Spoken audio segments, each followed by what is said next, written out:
I am Helmuth Gunther Hübener.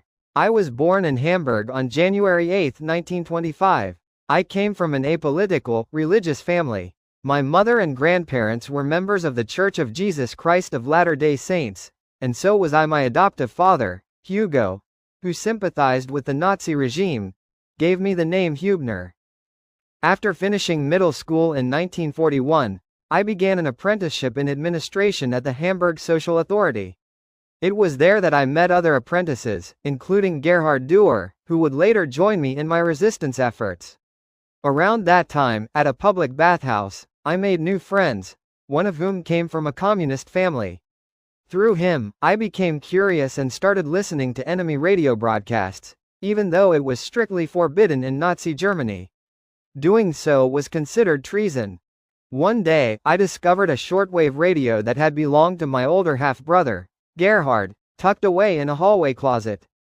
He had purchased it earlier that year while in France. I started tuning in to the BBC broadcasts on my own. What I heard shocked me, truths that were completely absent from the Nazi-controlled press.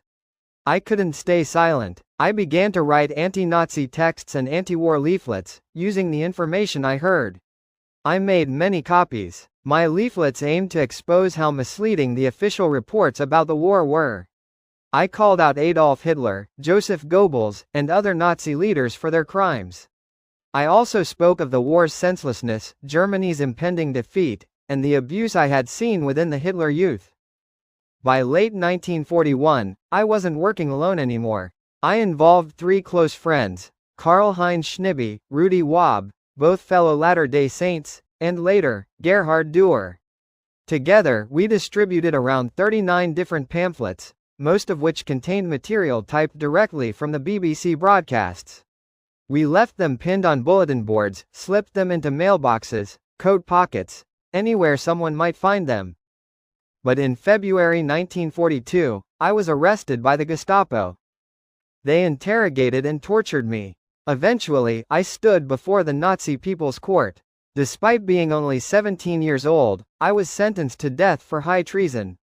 I died young, but I died knowing I had spoken the truth.